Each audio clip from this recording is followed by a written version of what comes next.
Welcome to our Voices from the Field series, focusing on the State Department of Education and Parent-Center partnerships. I'm Melanie Reese, I'm the Director of Cadre, and with me is Noella Bernal. Hi, I'm Noella Bernal, Associate Director and Internal Evaluator of Cadre. Thank you for joining us for another in our Voices from the Field series. Cadre has been long committed to promoting and fostering productive relationships between state agencies and parent centers, including work we've done with past intensive TA work groups in the area. Additionally, we've held webinars to showcase promising partnership activities, hosted presentations at our national symposia, and featured a selection of continuum practices on our website. Our commitment to fostering collaboration is shared by today's guests from the Colorado Department of Education and Peak Parent Center. Colorado's partnership efforts came to our attention some time ago, and we wanted to invite them to explain how they've weaved collaboration with each other into the fabric of their two organizations. Today, we have with us Mary Ann Fleury, the Alternative Dispute Resolution Specialist from the Colorado Department of Education. And from the Peak Parent Center, we're joined by their Executive Director, Michelle Williers, and Ann Wilson, ADR Coordinator and RSA Transition Connector. Welcome to you all, and let's start with some introductions. Could you please tell us a little bit about you, your organization, and maybe a little bit about what brought you to this work?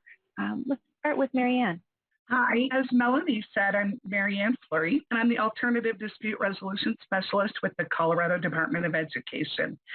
I started this position in 2017 after the Department of Education created an Alternative Dispute Resolution Advisory Board, previously called Early Dispute Resolution. And we needed somebody to go out because there was a lot of conflict that was steering parents towards state complaints, causing a lot of contention in the schools. And ultimately, we know that students suffer when people on their teams do not get along. And so right after I created a proposal to hire facilitators, it was approved the very next day. I was new to the Colorado Department of Education, and I didn't realize how fast things could go through. That's not the case for everything else. However, it showed the passion and the commitment by the Colorado Department of Education to this work, to the prevention of disputes in special education, and to the collaboration and communication between parents and school teams. So for me personally, I started in the field in 1981 as a teacher. And so I'm not going to go all the way back to there, but just I'll tell you, I was a general education teacher for a few years, moved into special education, had my own children throughout those years, 4 children, became a parent of a child in special education, a twice exceptional child, and started a nonprofit group and was an advocate for about 8 years while teaching part-time, and then later went back full-time into teaching. My last stint in a school district was as a director of special education for 7 years in the state of Colorado. This position brought me full circle back to my passion in my career, and that is about the communication and the collaboration and the connection between parents and educators, as I saw from sitting on all sides of the table how important that was.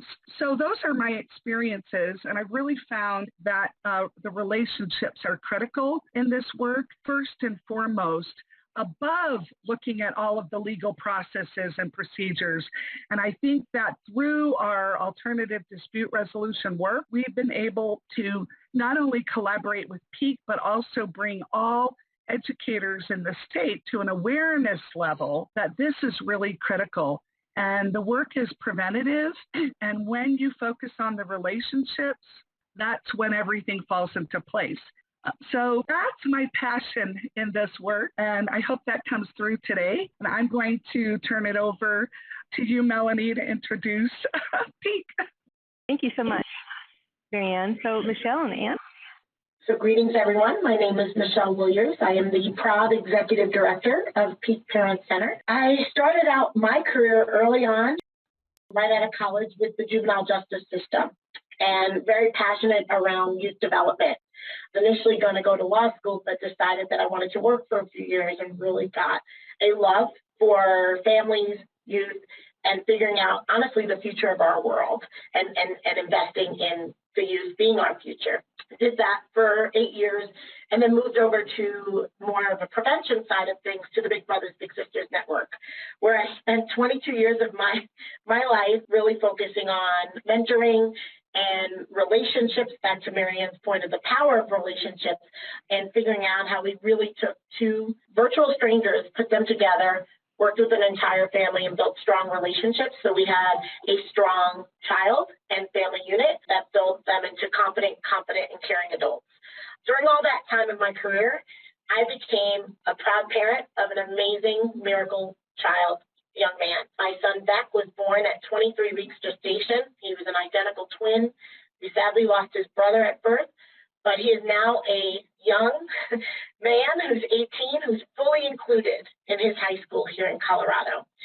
So what brought me to Peak with my career, I was in New Jersey at the Big Brothers Big Sisters branch for 12 years, where I actually started that branch up in 2008. But after 12 years of my life, and I was very happy there, Peak was my calling.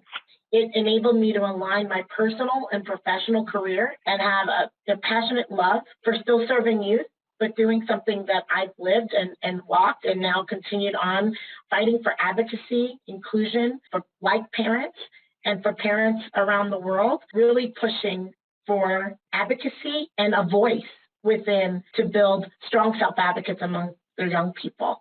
So I'm really proud to be here, proud of the collaboration working with Colorado Department of Education, really just talking through things as we emerge as a world and society, and with so many different things. No one anticipated the pandemic, right? We all had to pivot and shift, especially in educational systems, but to have thought partners and strong relationships and people in your corner. And I'm a firm believer in something that I say, love what you do and love who you do it with. And I couldn't be more proud to be on this journey. I was telling our board last night, I made it to my year anniversary here at Peak, and get ready to celebrate. We just celebrated our former executive director who was with our founder. She was here for 36 years. I had big shoes to fill. But to be part of something that is so important in people's lives and doing what I call God's work and servant leadership, I couldn't think of a better job. So thank you for having me here today. Thank you for joining us. And Anne? I'm Anne Wilson, and I'm on the staff of Peak Parent Center.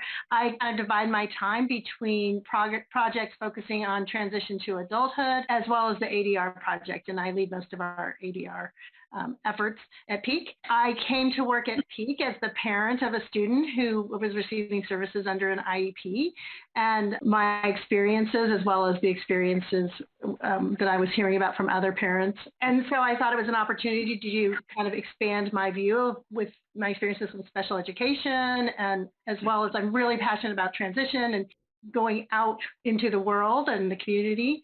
I don't have a background in education like Marianne, and other than having been a student for many years as a parent, but and so I came in specifically through the parent channel. I don't have that education background, but I do have a background in law. But I worked in corporate and securities law, that drafted many contracts, and I know from that experience that your contract is there, but you don't really want to have to go rely on your contract. You really hope that people will do what they're supposed to, and it's really the relationships that are what make those transactions successful. So I think that brings a different lens. So sort of having a law degree, I have found along the years that I've been less focused on the IEP than most parents that don't have an experience in law, which might not be what you expect, but I have always sort of focused on the relationships, and I know the IEP is there and it's important, but working together and communicating throughout the year has really been what's important. So that's what brings me to this work. And thank you for having us. I too am excited to be here and to meet with you all. And I love the resources that Cadre provides, and we use them a lot when we're providing trainings on this topic. Yeah. Thank you for that. And thank you all so much for being here. We are extraordinarily grateful for your generosity, of your knowledge and your time. And I'll turn it over to Noella for the next question. Thanks, Melanie. We'd like to hear from your perspective as the Colorado Parent Center and as the Colorado Department of Ed. What do you value about your working relationship with each other? Let's start with Peak. I really value the opportunity to work with the Colorado Department of Education. And I work with the Department of Education on the ADR project, and I'm also on some statewide committees that are housed in the Department of Education. So I have the opportunity to work with a handful of people there. And I just value that opportunity to learn from them, from what they're seeing from the educator side, as well as they also receive parent calls too. So I enjoy learning from what they're experiencing and bringing our experiences together to have that broader perspective. And I just think that by working together, we have a more complete picture of what's going on.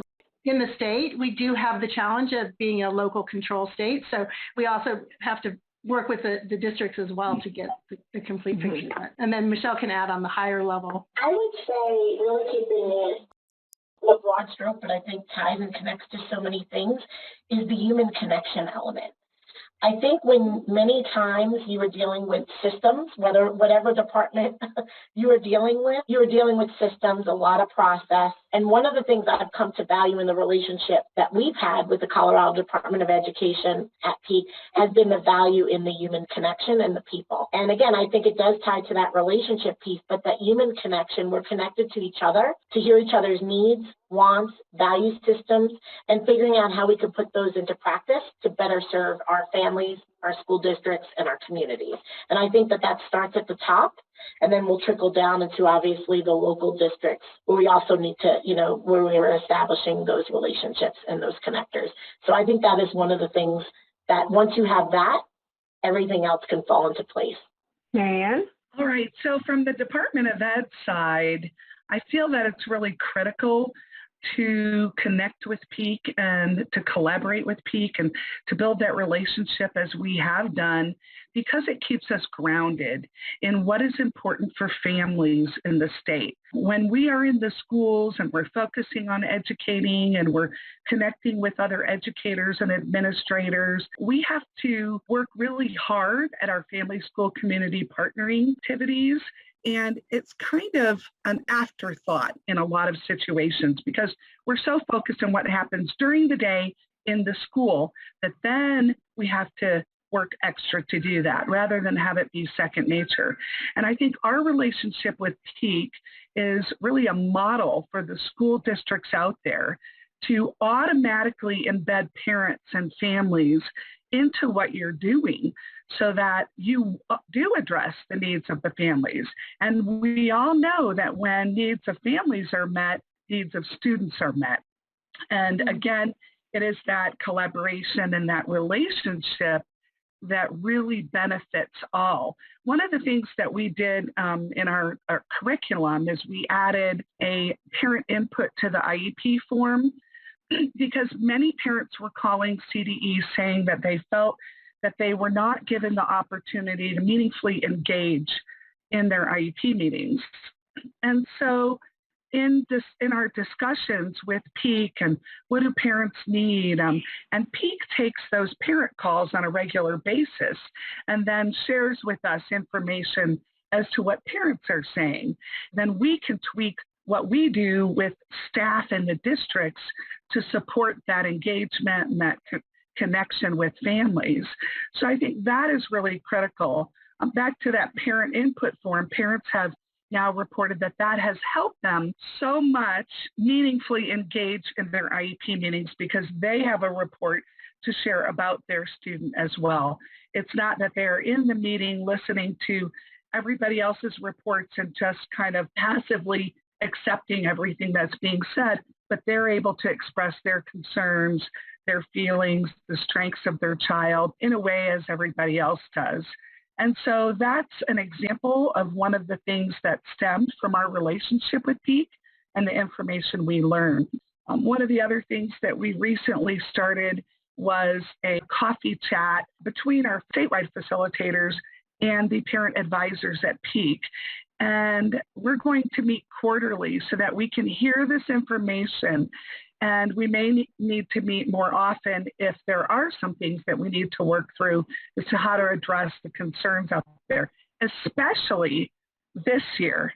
Not really coming out of the pandemic, we're still in it, but with all that's going on, there are so many confusions around terms and homeschooling and homebound and what do I get with this and that. And so our conversations are really important, even more so now than ever. But that's the value in working with Peak. And I so appreciate both of the ladies in this meeting. Thanks, Marianne. It sounds like there's a real open door to share information and seek feedback and clarification and get a different perspective from families and parents. We appreciate that. Melanie? Great, thank you. You addressed a little bit some of the structures or mechanisms that are formal and informal in agencies that you have set up to work together. Marianne, you talked a little bit about the formal structure of the advisory board and the more informal coffee chat and opportunities to collaborate there. Michelle and Anne, could you talk a little bit about what structures or mechanisms that you see that you have in place for the agencies to work together and communicate back and forth? Yeah, I'll start and then Anne could also fill in. So I think one of the things when I first got to Peak that I found extraordinary was access to Faye, who is, part of the Marianne team at the Colorado Department of Education, but she oversees a lot of different units and different things. She's a very busy woman. But an amazing woman. And to have that kind of access is not something anyone could take for granted. And when we first met, and it was more of the introduction meeting, getting to know her, I had asked for a monthly calendar with her, but also with the director at that level. And we had an also meet and greet meeting. And that became a staple then, the fourth Friday of every month. And yes, there's times that we absolutely all get so super busy in our roles that we have to cancel or postpone the meeting. But it's a staple on the calendar. It's a recurring. Marianne also joins those meetings as well. And I just think to have that ability and, instead of trying to it's more of a proactive also approach, right? Instead of something's happened and now we're all in reactive mode. And now we have to get on calendars and we have to figure out scheduling, which we know is never fun in this business, especially with people in those roles, as opposed to saying, absolutely, this is a staple on the calendar and it's set up with a regular occurring.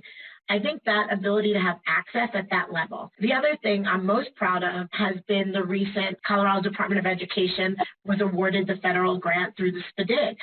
And Peak has not been. There was one point several years ago, from my understanding, that we were part of the grant. Maybe, Marianne, you may remember, it was 15 or something years ago. But we've been trying as an organization to get back into that. We had a call early on, and the grant was in the writing proposal stages, and they were just awarded another 5 years. And Peak, honestly, when I sit in those meetings at the table, and there's a lot of university folks and research folks, and as we all know, the grant requirements are, but Peak is the parent center at the table, providing that resource and actually what we say, filling that gap, right, between the parents and then the educational units, which, as Marianne was highlighting, is so important. So we're proud of that, and that is actually hot off the press, a recent grant. We've done some webinars. We also are now going to be on the Teacher Academy site, having our Padlet about Peak. So new teachers coming in, both gen ed and special education, will have that as a resource. There's quizzes to that. Marianne, I know you're familiar with that whole website and portal, but I'm proud to say that Peak is part of it now as a resource. And a lot of the topics that we cover in our parent trainings and our parent webinars kind of been embedded in that about Peak, so that it really just spreads the word more in the community. And then the last thing I'll say, and then I'm going to segue to Anne to talk a little bit more about it. And I feel very blessed that Marianne has been so supportive of this. But we were trying to identify, on top of the webinars and the wonderful trainings we're doing, how do we reach more parents? Parents are busy. Sometimes they can't sit through a 2-hour. So we are now investing in our Peak website and creating a page for the alternate dispute resolution webpage, where there's going to be a lot of fastbacks that the FAQ pop-up sub and describe that. That was kind of honestly her vision, and working with Marianne, and Marianne being such a blessing to say, go for it, right? Many people will be like, you can't do that. Marianne has been the thought partner in it, part of the process, and a believer in what we want to do to really make sure we're reaching the whole state as much as we can, and having access to resources that sometimes webinars, people just can't make. So I'll segue that to Anne to kind of fill in some of the gaps and information from her perspective. Okay, thanks. And then just thinking about structures and mechanisms, I think, as I mentioned, I think the Department of Education does have a commitment to having PEAK at the table in multiple committees to represent that the Parent Training Information Center. For example, our State Special Education Advisory Committee that is a role that is filled, and so I currently sit on that. And so I think just that commitment to making sure that PEAK has a seat at these committees it doesn't always happen. So the structure for our ADR project, we have a contract, and so our contract, that provides structure because it outlines what we're going to do. And one of the items that is in the contract is consultation. And so that allows us to meet regularly and communicate regularly. Sometimes I talk to Marianne or communicate with Marianne more than sometimes I do with some people on the PEAK team. So we do have a very collaborative relationship. We're in communication a lot, and the contract is designed so that to make that possible. And then along those lines, we also at PEAK, in the spirit of collaboration, contract with someone who is a member of our local art chapter, who's been with the project from the beginning, and she provides a lot of insight too. And so we both kind of came together thinking that we should have a more real-time resource for parents because it's hard for them to attend webinars and things like that. And so we're really excited about that project and working on it right now. And so that's exciting. And I think that's another piece is that we're able to bring in this contractor who brings in additional perspective of what's going on with families and in the state. And the way Marianne designed this is it's not that we just come to the ADR board meetings, we're co-facilitating the meetings with her. And so she looks at us as sort of equals there. And I think that's really valuable too. Yeah, I could add a little bit around the contract. I think the contract, while, it's official and legal, it ensures that we do collaborate and that we continue the work together. And so that's why I think it's really important. Along with co-facilitating the board meetings, we co-train. We provide trainings on improving IEP teams, the skills for resolving conflict training, and then also facilitator training. We have co-facilitated those. And it's really important for the people who attend, who mostly are from school districts. We encourage parents to attend, but often because of timing, they can't attend. And so we have in our contract that PEAK will provide webinars as well for parents and for educators. Anybody can attend. And so that's available. But in terms of the co-training that we do together, it sends a message. And we talk about the connection between parents, families, and school districts. And that is embedded in our curriculum. And then when we co-train with PEAK, it sends a message to the districts as well. And they learn more about PEAK. Many districts, rural districts, are not as familiar with what PEAK does, even though they represent the whole state. Then they come to a training, and then they are aware of this is a resource that I can bring in for the families in my district. So we want to make sure that, everybody on an IEP team is, in every corner of the state has appropriate facilitation and conflict resolution skills in order to come to consensus for the benefits of the child. The other thing that we've done, and this is part of our collaboration and consultation, is starting the coffee chats. So as I mentioned, we started the information with the parent advisors, the connection between facilitators and parent advisors. Then we also started a parent coffee chat. So parents could come and learn some information and ask questions. We also have office hours through the Department of Ed that PEAK will join in the office hours sometimes, and the facilitators man those every week. And anybody can attend to get information and consultation, coaching. And so we are just really, whenever we get together, there is another idea like, hey, maybe we should do this. And our contract allows for that. We have broadened the contract so that, we have the capability to think outside the box because we know one size does not fit all, right? And as we talk today and other states listen, they may say, hey, that's really great. And they may say, well, that won't work for our state. And that's okay. Everybody has to do what they feel is best for their stakeholders and the students in their state.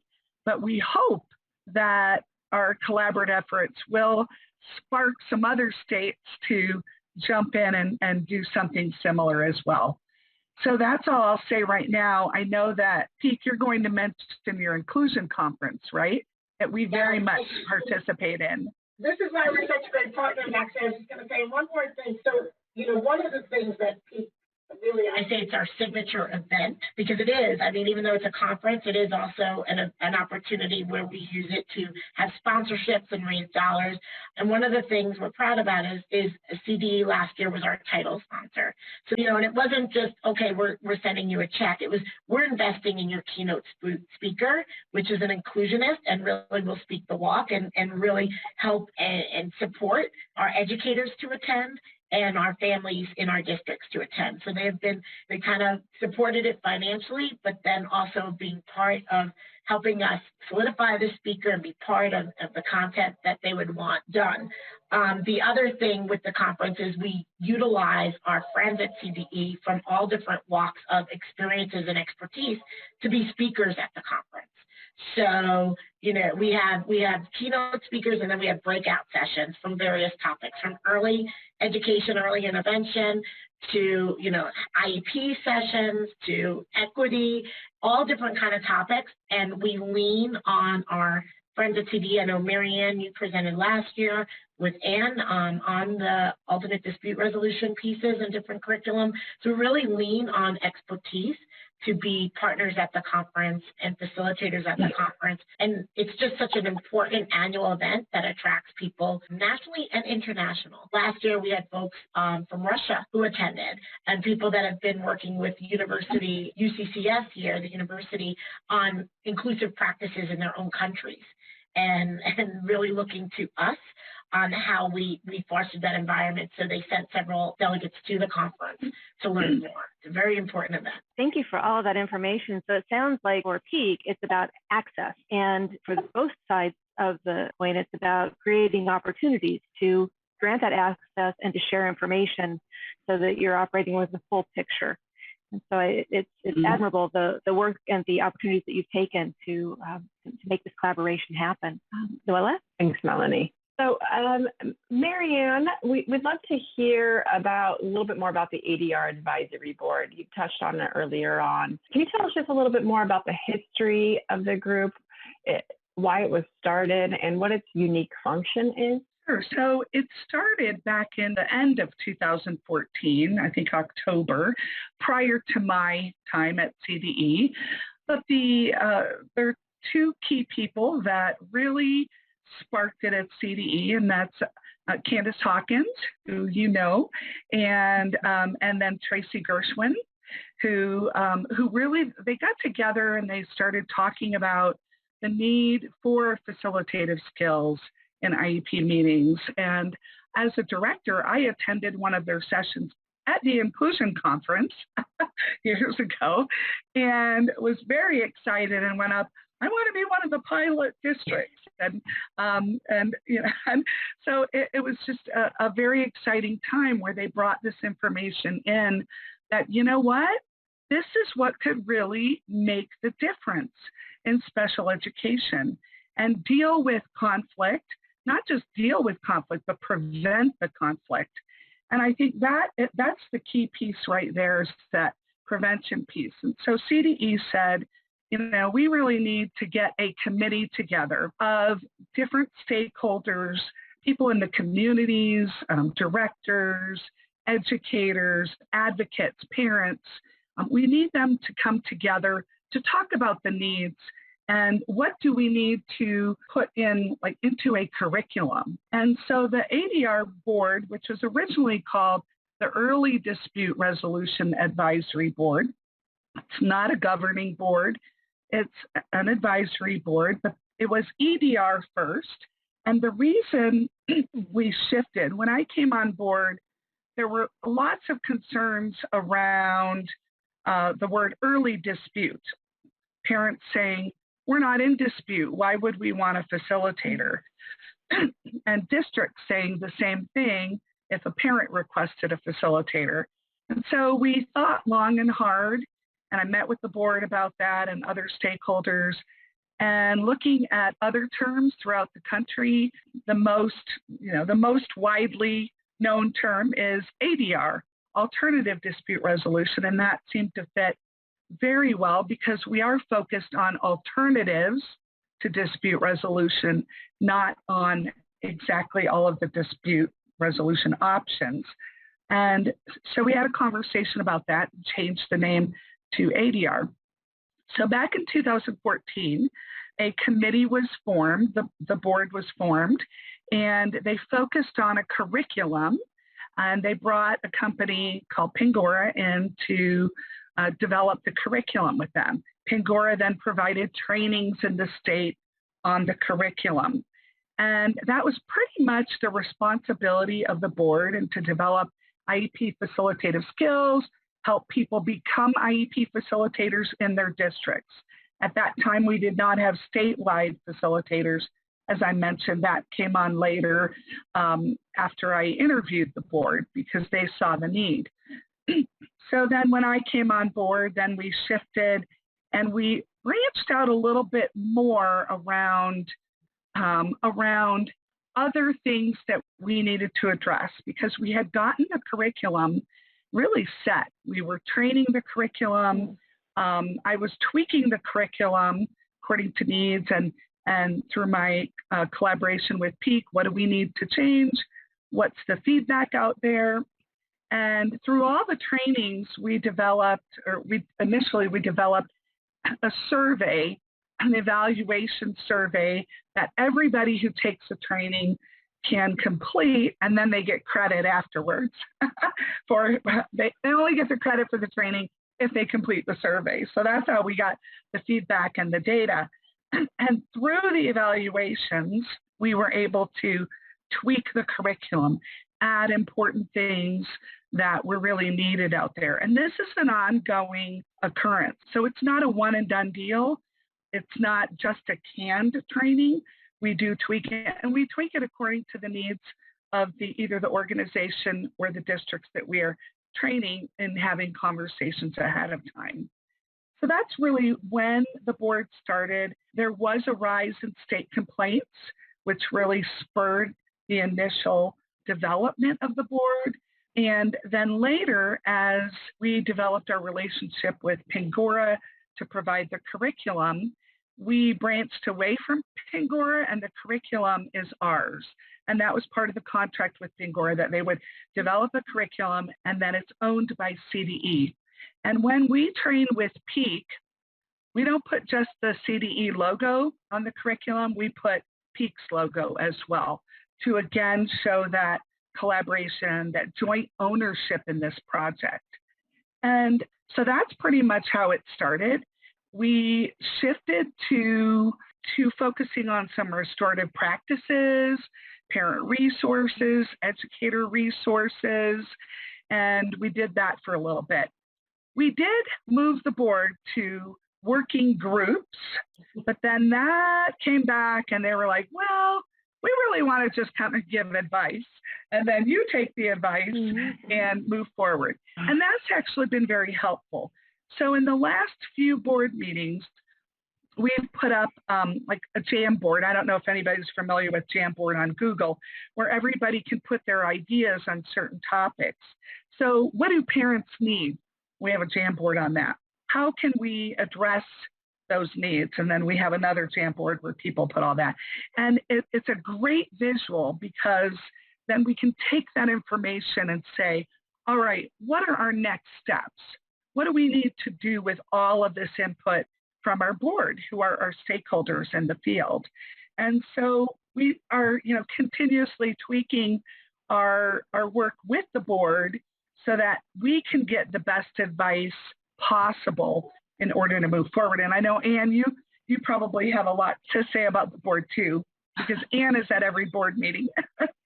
Marianne, thank you so much for that information and giving us the history of the advisory board and how it's has changed. So Anne and Michelle, from the Parent Center view, how does the advisory board function to ultimately serve families?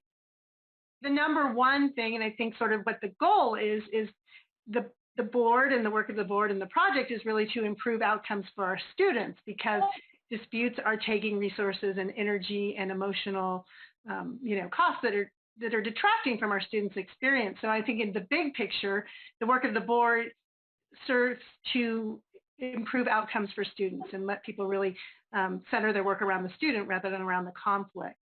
And I think we haven't really talked about this yet, but the ADR project through CDE takes a broader perspective than just providing facilitation. I know a lot of states have facilitation, but ours is sort of a more holistic approach, which is about providing tools to all the stakeholders.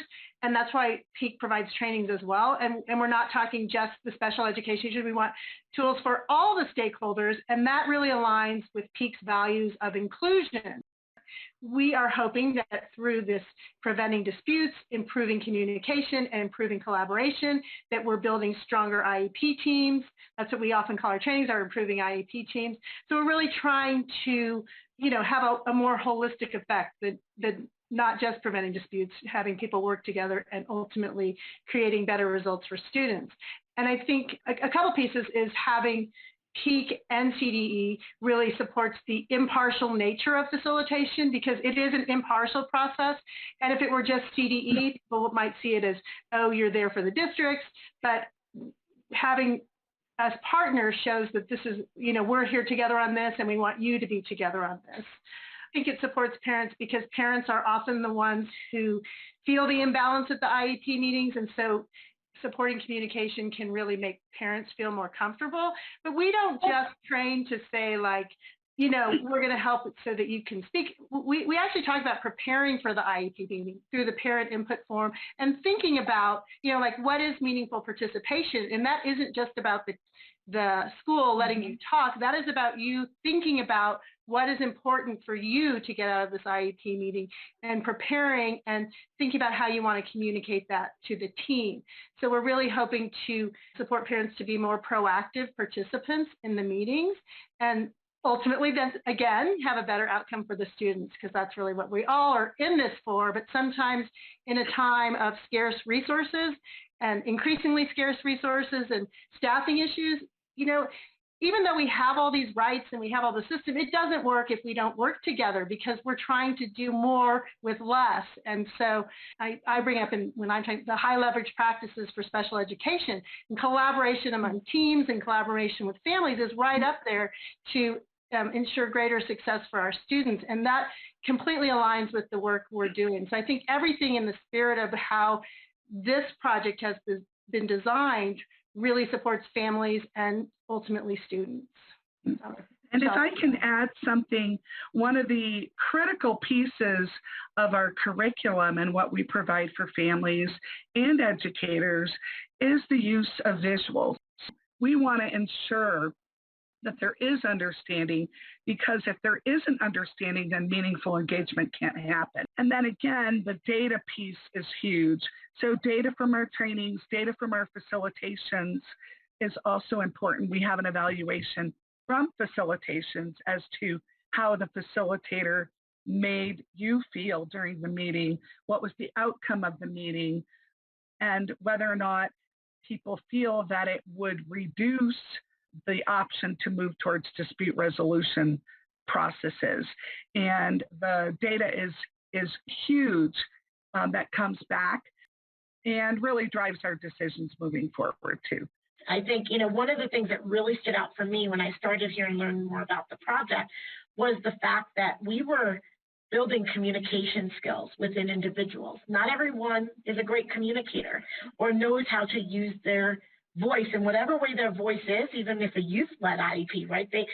Whatever way that they could take up space in that meeting and be able to, talk and communicate. That is a skill building approach that the project brings. So it's not just a curriculum where it's such an academic focus. It's a curriculum around building confidence, right?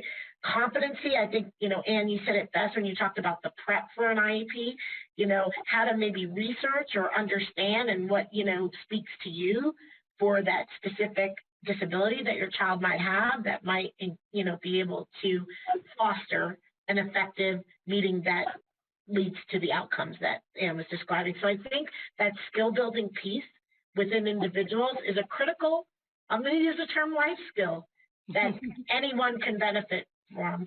And it's very specific in this to really foster a relationship within school districts that isn't adversarial, that it's more partnership. Just a quick add, back before COVID, when we were able to train in person, you get to have those conversations after the training, which and people will say things that they aren't going to write down on an evaluation or something. And so many people come up, especially teachers as well, that just like, I haven't had any training on this. This is so helpful. And so I missed that piece from in-person trainings, but I think it's still valid even though we aren't getting it in our online evaluations. Mm-hmm. Thank you for all of that information. You've talked a little bit about the specific successes that have stemmed from the ADR advisory board, the curriculum being a huge one, consistent messaging. We'd like to hear just a little bit more about what the impact is for coaching for the districts that need additional support, and what that, how that work has been from the ADR advisory board. And Michelle, you talked a little bit about, Marianne, a little bit about the data. What does the sharing of data look like between the two agencies? All right, so every board meeting, we pour through the data, these data, and then put visuals together to share with the board so that they can look to see what's glaring, what's not, what is this telling us, what do we need to do. We did adjust one of our questions to be more of a Likert scale so we could get a little more information about how likely are you to move forward towards dispute resolution options or not, and that gives us a little deeper information. So every board meeting, we pull data together.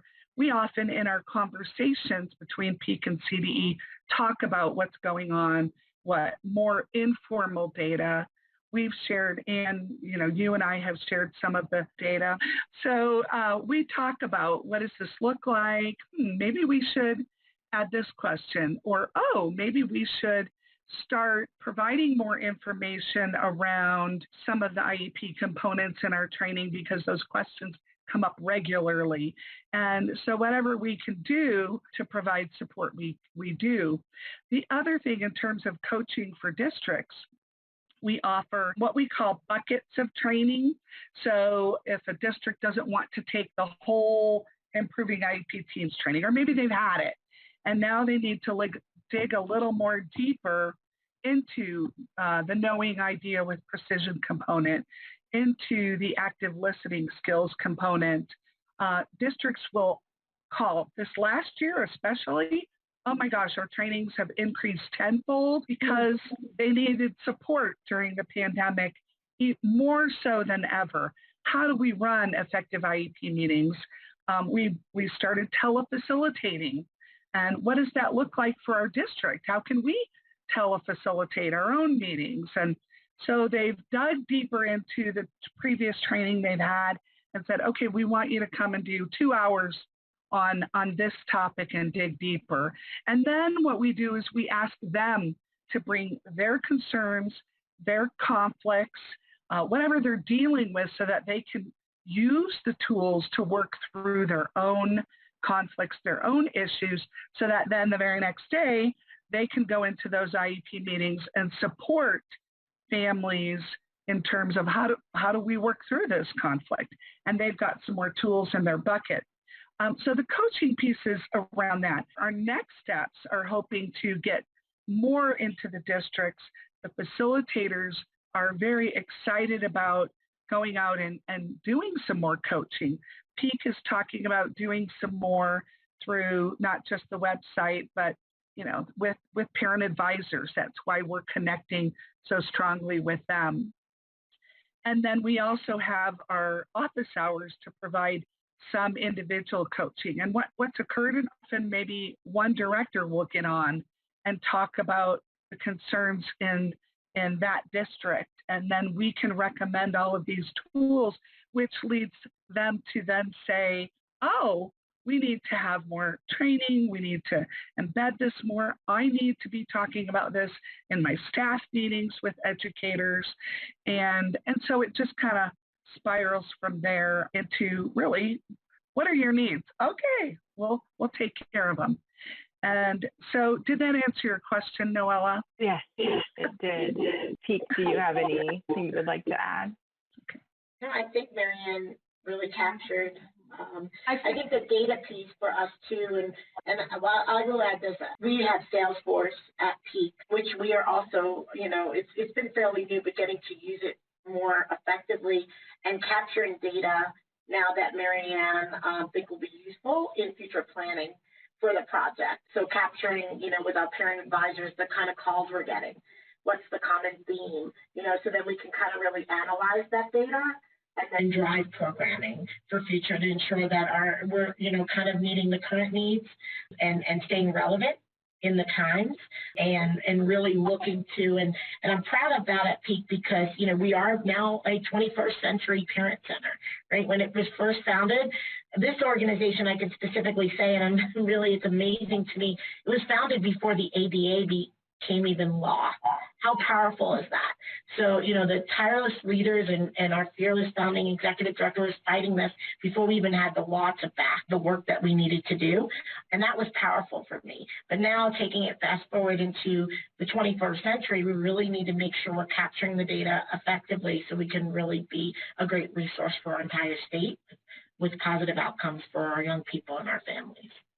Yeah, and I would just add that thanks to Michelle's leadership, we are using Salesforce to have our data be more meaningful in some ways. And I know one thing that in Colorado we experience, which I know many states have, is we have these metropolitan areas, and that's where a lot of the facilitations occur. And then we have a huge part of the state that is rural, and trying to figure out what the needs of the rural communities can be really difficult at the state level. And so that's something I think that's on our radar to try and find ways to better figure out what the needs are in the different areas and how we might tweak what we're doing to serve the rural areas better. We have been able to serve the rural areas better, I believe, during the pandemic because everything went online.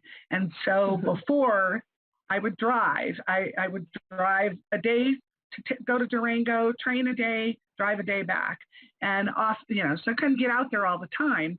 But this year, for instance, Durango said, hey, we want you to do all of these coaching trainings. And we provided 4 weeks in a row of training for them. We didn't have to drive down there. We were all online. And so the rural districts have really taken advantage of all of the online training. And we've really tweaked it to make it more interactive and visual, and using Kahoot to get everybody engaged in the training, So it, in a way, there are some positives that have come out of this year for sure. Well, we love to focus on the positives. And I think you're not alone as a state who's trying to reach different populations. I'm really looking forward to seeing the new Peak website. I think that's going to be great. So we're definitely going to have our eyes on that. So thank you so much for all that information. Your enthusiasm and your excitement for your partnership is evident, and we just appreciate all that you're doing. And thanks for sharing all the benefits of your working collaboration. There's so much going on in Colorado that people can grab. What recommendations do you have for other states and parent centers who want to improve their working relationship? From the parent center side, we both, there's always parents entering the special education process, and we do have a lot of turnover with our teachers. I think that's nationwide. And so we need to constantly be letting people know about facilitation and what it means, because, people come and they don't really understand what all these different dispute resolution options are. And we were just talking about this morning in a different meeting that if parents don't come in and say, tell me about facilitation, they generally come in and say, I need help with this, And so we want to make sure our parent advisors understand that the options available. And at least in our state, I don't know about other states, but it's a we're trying to prevent conflict. And so helping them understand, parents worry a lot about being that parent. And so they'll, how will I be perceived if I bring up facilitation, and kind of working through that, I think is an important piece to always kind of keep going, because there was change. And it is still, at least it's still relatively new. And we get a lot of questions where people, what is facilitation? They don't, they're asking, what's an advocate? What's this? And so just in the same way, we need to make sure people are understanding the special education terms. We want to make sure they're understanding this option. And this is really an option to support families. And then one of the skills that's part of our training is reframing. And I just think that, not just reframing in your meaning, but reframing how you think about the relationship, reframing how you think about the team is kind of my number one recommendation. Yeah, I think both Mary Ann and Ann hit the nail on the head. I think people just want to feel supported. And this is a journey in special education world. And I will tell you, just again, my PCAT as an executive director, but then also as a parent of a legally deaf-blind child. And throughout his journey, he's been fully included. And that is the power of feeling supported and feeling connected, to be able to have conversations, right? Versus like, oh, we need to have these very adversarial conversations, and now we're moving to, a legal dispute. We haven't had to do that. So I'm going to close with an African proverb. If you want to go fast, go alone. If you want to go far, go together. And I think that that is a powerful, collaborative mindset to go into this, to go together with people and go and bring yourself to an opportunity to feel connected and supported along the journey, because everybody is a human being. Educators are human beings, and having conversations, and people are very busy when they're dealing with IEPs and different and other students, and a lot of different needs and different skill sets. So you really need to lean on each other and be, I think, Mary Ann, you were saying the collaborative approach, but again, go together, don't go alone on this journey, and you'll really be able to, get to some solutions and make sure the child's pathway is sound and really, the outcomes are strong. Thank you so much. Just a wealth of information and ideas there. So thank you for sharing all of that. Thanks to both of you for sharing your agency's work and how you function together to best serve the needs of families and students. It's such a delight to get to know both of your agencies better, and we hope that others across the nation will reach out to you, perhaps try to replicate some of what you're doing to better strengthen their own collaborative relationships.